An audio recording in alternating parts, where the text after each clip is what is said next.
आदाब, नमस्कार, good evening, सत श्री अकाल। एक बार फिर आप तमाम लोगों का स्वागत है क्राइम तक की कहानी के इस एपिसोड में। उम्मीद है पूरी फैमिली अच्छी होगी, अपना और अपनों का ख्याल रख रही होगी। हम तमाम क्राइम जर्नलिस्ट या क्राइम तक की पूरी टीम मेंबर पूरे दिन, हफ्ते, महीने इसी क्राइम की कहानियों के इर्द गिर्द रहते हैं। अजीब अजीब तरह के क्राइम होते हैं, ऐसी ऐसी चीज़ें होती हैं जिससे बड़ा दिल दुखता है। तो कई बार, कभी कभार कोई ऐसा मौका आता है जब आप इस क्राइम की बुरी दुनिया से कुछ पल थोड़े अच्छे वक्त के तौर पर आपकी ज़िंदगी में आता है और आप उसे जीते हैं। आज शाम कुछ ऐसे ही हुआ। आज की कहानी सुनाऊं उससे पहले हुआ ये कि आज हमारे दफ्तर में एक सिंगर आए और हम सब अपने अपने काम में लगे थे। वो फर्स्ट फ्लोर पे थे, हम लोग सेकंड फ्लोर पे बैठते हैं। और अचानक एक बहुत बुलंद आवाज़ आई और बहुत खूबसूरत आवाज़। हर एक कोई चौंका, क्योंकि उस आवाज़ के साथ जिस गाने को वो गा रहे थे, वो गाना आजकल पूरा देश सुन रहा है। अब पिक्चर ही इतनी ज़बरदस्त सुपर हिट है कि हर शख्स उस फिल्म को भी देखा और उस गाने को भी, और गाने के बोल और आवाज़ का जवाब नहीं। हालांकि 1977 में नुसरत फ़तेह अली ख़ान साहब ने इस कव्वाली को गाया था और उसको नए अंदाज में जो पेश किया, जो सिंगर थे खान साहब। तो आज खान साहब दफ्तर आए थे, तो लगे हाथ हमारी टीम भी खान साहब को पकड़कर क्राइम तक ले आई स्टूडियो। और फिर क्राइम तक के स्टूडियो में, उसके बाद बाहर पूरी टीम से मिले और हर एक की फरमाइश पे क्या खूबसूरत गाना गाया। तो एक हल्की सी झलक कहानी आपको शुरू करूं। खान साहब ने खड़े होकर जो बाहर सुनाया, वो मैं चाहता हूं कि अपनी क्राइम तक फैमिली मेम्बर को भी सुनाऊं। बस ये हल्की सी एक झलक गाना आपको सुना रहा हूँ। हाँ, खान साहब ने इस गाने को और धुरंधर के जासूस के लिए जो असली आवाज़ दी, उसमें क्या कुछ कहा, बड़े खूबसूरत और भी गाने गाए। अगर वो सब आप देखना सुनना चाहते हैं तो बस कहानी के 1 घंटे के बाद, यानी रात 10 बजे, आप पूरा खान साहब का वो इंटरव्यू और उनके गाने आप सुन सकते हैं 10 बजे रात को। लेकिन फ़िलहाल एक छोटी सी झलक उसी मशहूर गाने की 2 लाइनें। आपने एकदम समा बांध दिया था। पूरी क्राइम तक टीम, हमारे आसपास सोशल मीडिया की टीम, उधर स्पोर्ट्स की टीम, सभी लोग आ गए थे उनकी आवाज़ सुनकर। बहुत खूबसूरत और मज़ा आएगा थोड़ा सा क्राइम से हट कर, क्योंकि वैसे कहने को मैं कह सकता हूँ कि जासूसी फिल्म थी तो एक जासूस की असली आवाज़ थी। जस्टिफाई करने के लिए कि क्राइम तक में क्यों गाना, मजाक कर रहा हूँ। कभी कभी होना चाहिए, हम लोगों की भी एक ज़िंदगी है, तो हमें भी ये पल मिलना चाहिए। तो इसीलिए, और मैंने कहा जब हम लोग सुन रहे हैं तो क्राइम तक फैमिली मेम्बर क्यों इससे अछूती रहे। रियल आवाज़ डायरेक्ट क्राइम तक से आप लोग भी सुनिए। तो ये सुना आपने, बाकी रात 10 बजे आप पूरा अलग अलग उनके गाने और बातचीत सुन सकते हैं। अब आते हैं आज की कहानी के ऊपर। कहते हैं कि पुलिस, अदालत, कानून, सिस्टम, ये सब इसलिए है ताकि इंसाफ कर सके। आज की कहानी वाकई ऐसी कहानी है जिसे सुनने के बाद आप कह उठेंगे कि ये कुदरत का इंसाफ था। ऊपर वाले की लाठी बेआवाज़ होती है, लेकिन जब पड़ती है तो पड़ती है। शायद कुदरत ने वो इंसाफ किया जो उन लोगों को पता नहीं आने वाले कितने बरस में वो सज़ा मिल पाती या नहीं मिल पाती, लेकिन ऊपर वाले ने ऐसी सज़ा दी कि इसे आप क्या कहेंगे। मतलब अजीब इत्तेफाक है या क्या है मालूम नहीं, लेकिन पूरी कहानी अपने आप में हैरान करने वाली है। बात 4 अप्रैल की है। अभी गुरुग्राम, जो पहले गुड़गांव हुआ करता था, यहाँ एक ऑटो ड्राइवर रहा करता था। ये ऑटो ड्राइवर, इनकी एक पूरी फैमिली, एक परिवार, 2 बच्चे थे, एक 3 साल और एक 6 साल। और इन्होंने एक लड़की को गोद ले रखा था। कमाल देखिए, एक ऑटो ड्राइवर है, 2 बेटे हैं, पर इन्हें एक बेटी चाहिए थी। तो दोनों बेटे के पैदाइश से पहले ही इन्होंने एक लड़की को गोद ले रखा था। और अब उनकी वो बेटिया, उसकी उम्र 15 साल हो गई। जो बाकी 2 बच्चे थे, उसमें से एक की उम्र 6 साल और एक की 3 साल। 4 अप्रैल को ऑटो ड्राइवर अपने घर के पास एक मंदिर में जाते हैं अपने दोनों बच्चों को लेकर। ये उनकी रूटीन हुआ करती थी कि वो अक्सर जाया करते थे। तो उस दिन भी अपने बच्चों के साथ वो एक मंदिर में पहुंचते हैं। तो 4 अप्रैल को ऑटो ड्राइवर जिनका नाम है मनोज अपने दोनों छोटे बच्चे 6 और 3 साल की उम्र के घर के पास एक मंदिर के पास पहुंचते हैं। इत्तेफाक से उसी वक्त उस मंदिर के करीब एक गाड़ी खड़ी थी। मनोज अपने दोनों बच्चों को लेकर जैसे ही बाहर निकलते हैं मंदिर से, अचानक इससे पहले कि वो कुछ समझ पाते 4 लड़के इन तीनों 2 छोटे छोटे बच्चों को और उसके पिता मनोज को गाड़ी में जबरन डाल देते हैं और इससे पहले कि कोई कुछ कर पाता गाड़ी तेजी से वहाँ से भाग जाती है। इसके बाद अब गाड़ी का रुख सीधे गुरुग्राम से उत्तर प्रदेश की बरेली की तरफ। अभी तक किसी को होशो-हवास भी नहीं कि हुआ क्या है। इधर कई घंटे बीत गए, आधा एक घंटे में मंदिर से घर लौटाना था, लेकिन मनोज अपने बच्चों के साथ लौटे नहीं। बीवी को फिक्र हुई, उन्होंने इधर उधर फ़ोन मिलाया, मनोज का भी फ़ोन नहीं मिल रहा, दोस्तों से पूछा, कहीं को खबर नहीं। देर रात परेशान होकर मनोज की वाइफ पुलिस स्टेशन पहुंच गई गुरुग्राम में। उन्होंने रिपोर्ट लिखा है कि उनके पति और दोनों बच्चे अचानक गायब हैं। पुलिस ने पूछताछ की, भाई कहाँ गए थे आखिरी बार, तो बताया कि मंदिर गए थे। पुलिस ने वहाँ जाकर छानबीन की तो कुछ चश्मदीद मिले। उन्होंने कहा एक गाड़ी आई और उसमें उन तीनों को जिस तरीके से बिठा कर ले जाया गया, ऐसा लगा कि ज़बरदस्ती ले जा रहे हैं। पुलिस कहानी समझ गई। गुरुग्राम पुलिस ने किडनैपिंग का मामला दर्ज कर दिया। एक साथ 3 लोगों की किडनैपिंग, मनोज और उनके 2 छोटे बच्चे। अब पुलिस इधर पत्नी से पूछताछ कर रही है कि कौन आपका दुश्मन है, किसी से दुश्मनी है। बीवी बेचारी कह रही है कि वो तो सीधे साधे ऑटो ड्राइवर हैं, अपना काम करते हैं, जब छुट्टी होती है घर पर रहते हैं, बच्चों के साथ खेलते हैं। फिर पुलिस को कहानी पता चली कि हाँ इनके 2 बच्चे हैं और एक गरीब इंसान होने के बावजूद भी एक बच्ची को इन्होंने गोद लिया था जो 15 साल की हो गई है। तो मतलब एक फैमिली मैन, एक अच्छा इंसान। अब एक अच्छे इंसान की दुश्मनी किस किस से हो सकती है। अब गुरुग्राम तफ्तीश में लग गई। इधर अब दूसरी तरफ वो गाड़ी बरेली की तरफ भाग रही है। देर रात गाड़ी बरेली पहुंचती है। बरेली पहुंचने के बाद एक मकान के पास एक गाड़ी रुकती है और उस मकान में पहले से 1-2 लोग मौजूद।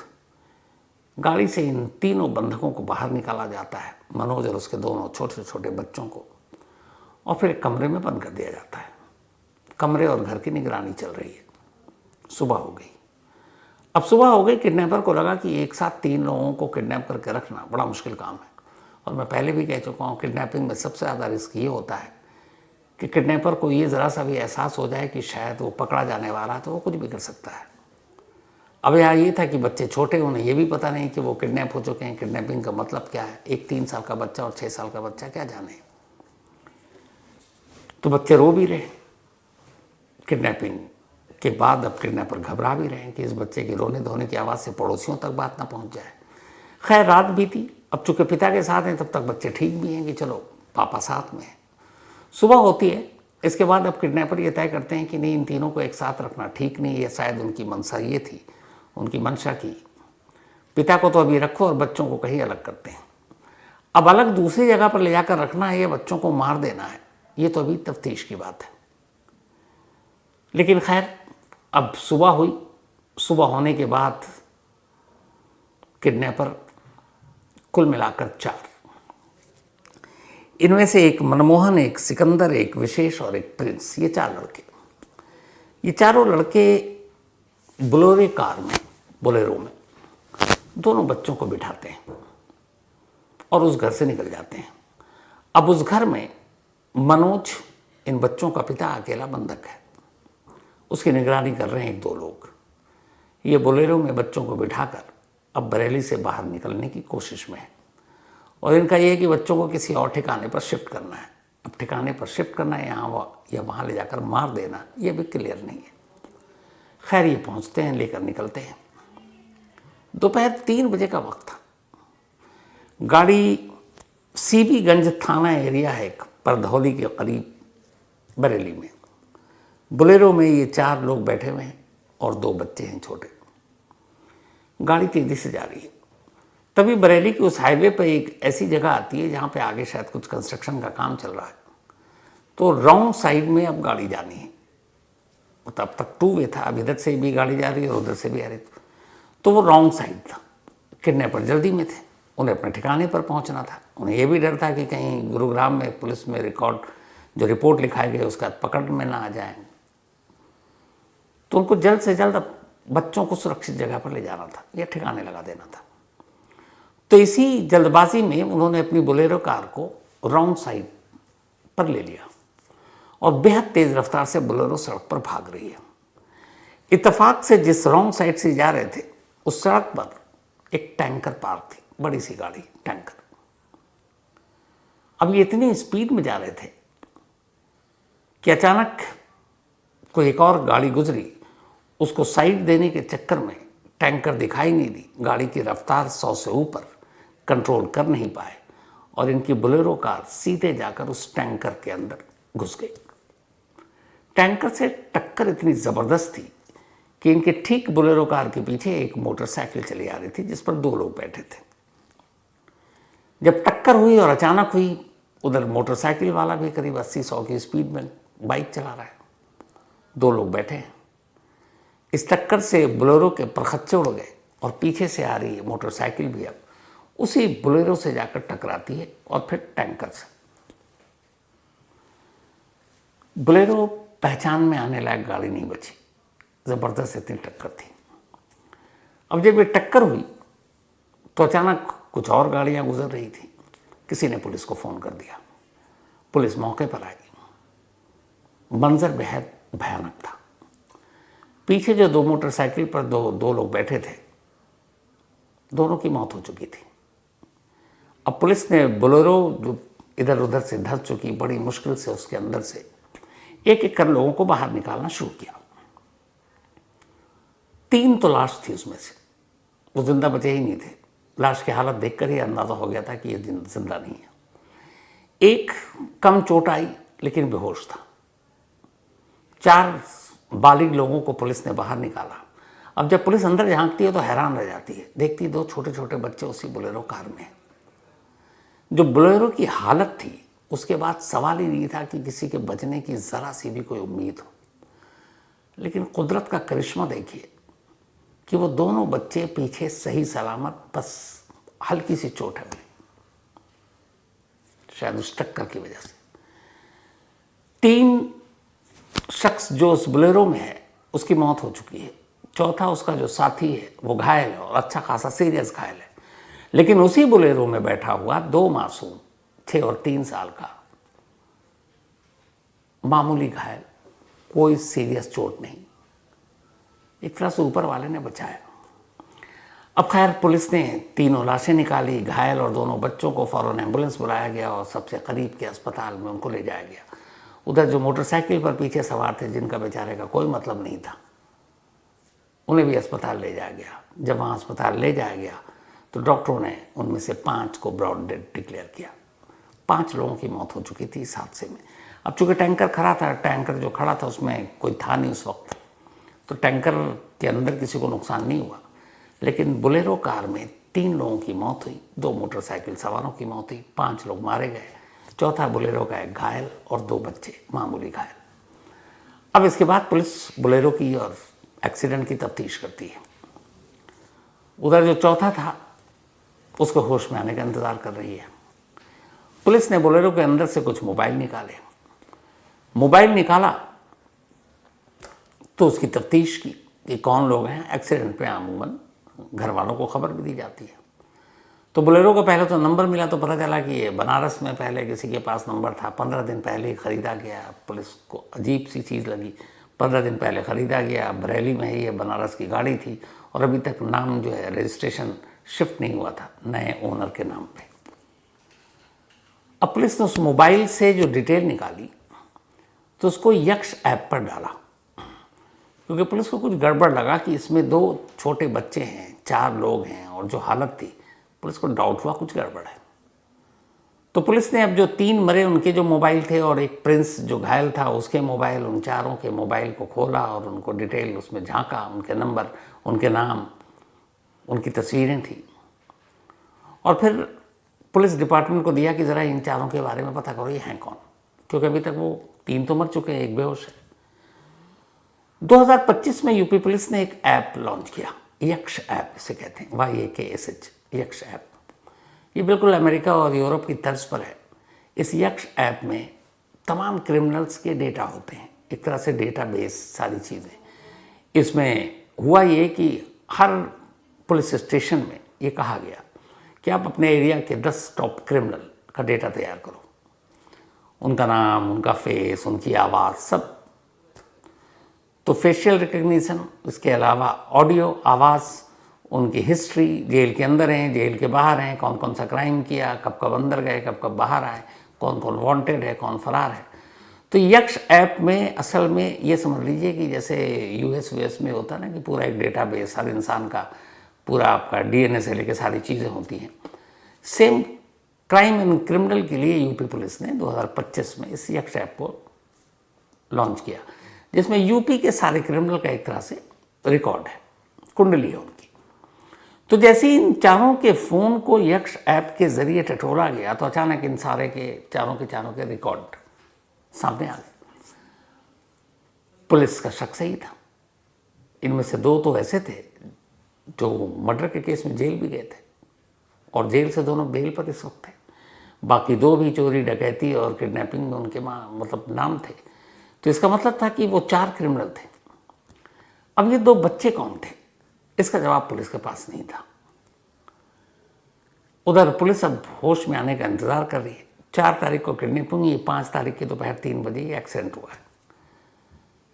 5 तारीख की रात चौथे शख्स जो उस बोलेरो में था होश में आया। पुलिस ने उससे पूछताछ की, उसने अपना नाम बताया, उसका नाम प्रिंस था।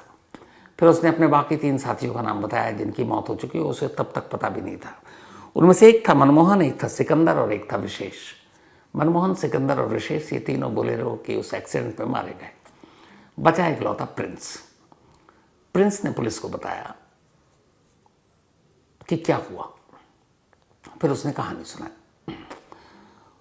उसने कहा कि असल में 4 अप्रैल को हम लोगों ने ऑटो ड्राइवर मनोज और उसके 2 बच्चों को गुरुग्राम से किडनैप किया था।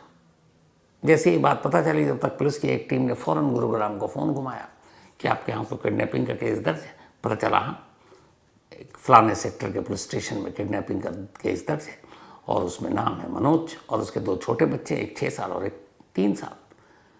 पुलिस को लगा कि प्रिंस सही बोल रहा है, पर पुलिस ने कहा कि बोलेरो में तो 4 और 2 6 लोग थे, 3 की मौत हो गई और वो तीनों किडनैपर थे। मनमोहन, सिकंदर, विशेष और प्रिंस जिंदा है। वो बयान दे रहा पुलिस को। तो 2 बच्चे भी थे उस गाड़ी में, लेकिन फिर बच्चे का बाप मनोज कहाँ है? तब प्रिंस ने कहानी सुनाई।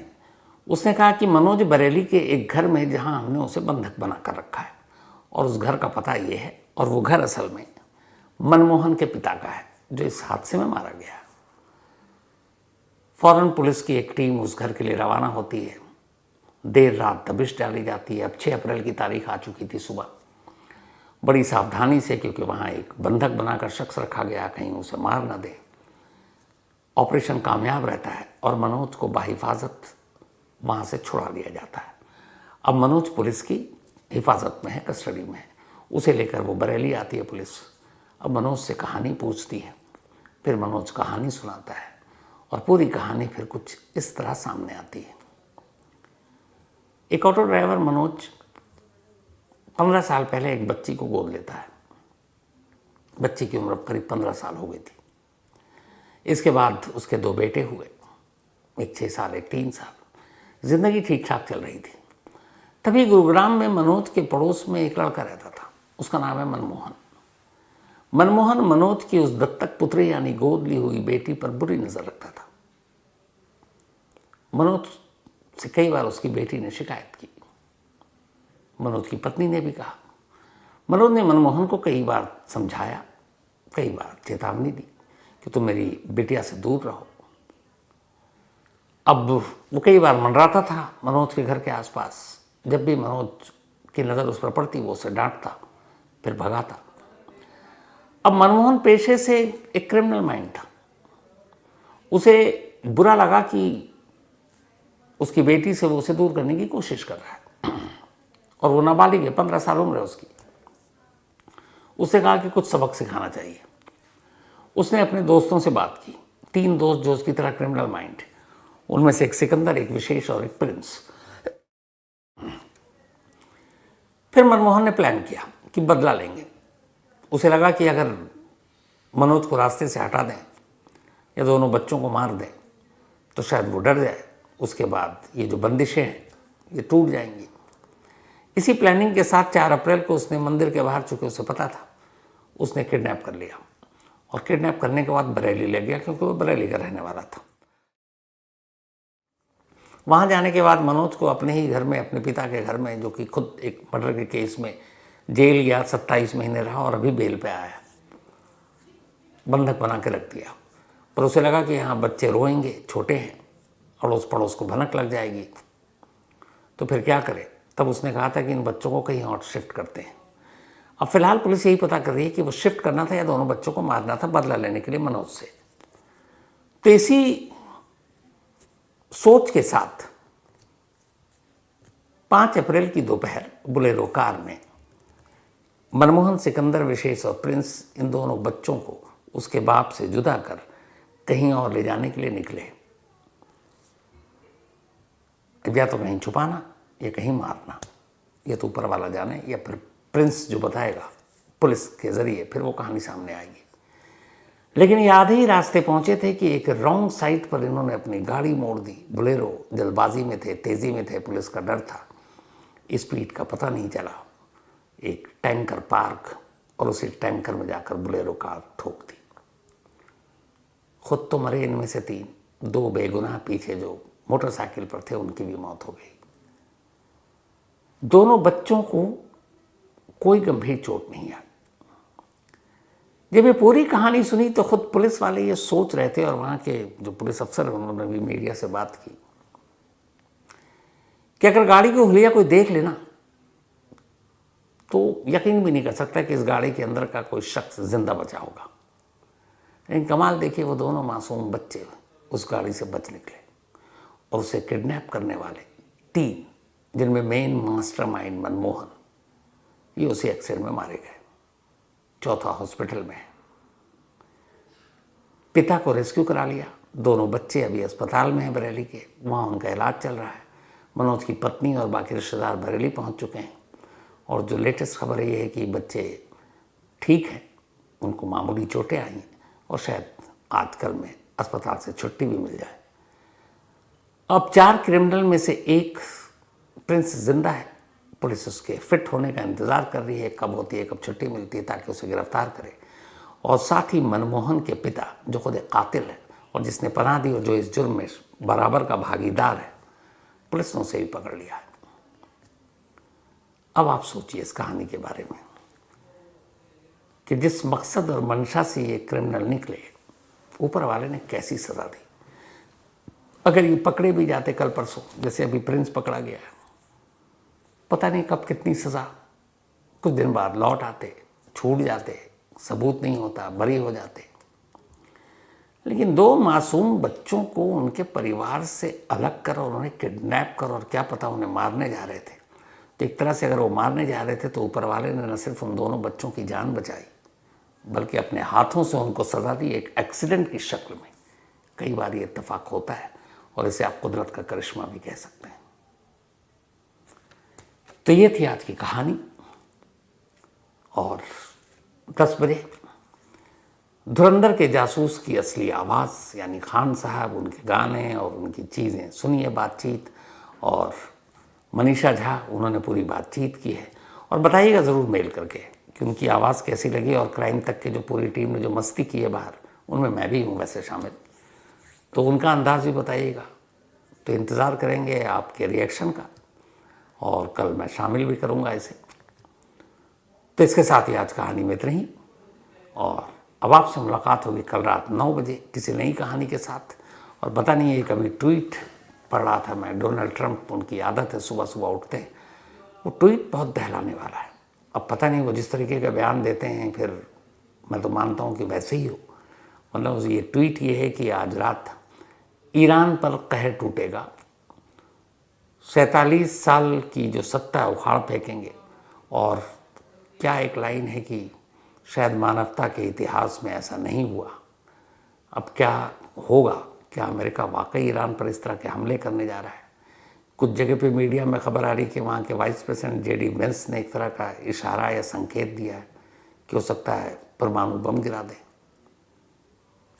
मालूम नहीं, लेकिन ट्रंप का वो ट्वीट डरावना है, और ये सिर्फ डरावना ही रहे, यही दुआ है, इस पर अमल ना हो, वरना मालूम नहीं फिर इस दुनिया का क्या होगा और ये जंग क्या आगे चलकर कहाँ तक पहुँचेगी और फिर इस दुनिया को कैसे अपने लपेटे में ले लेगी।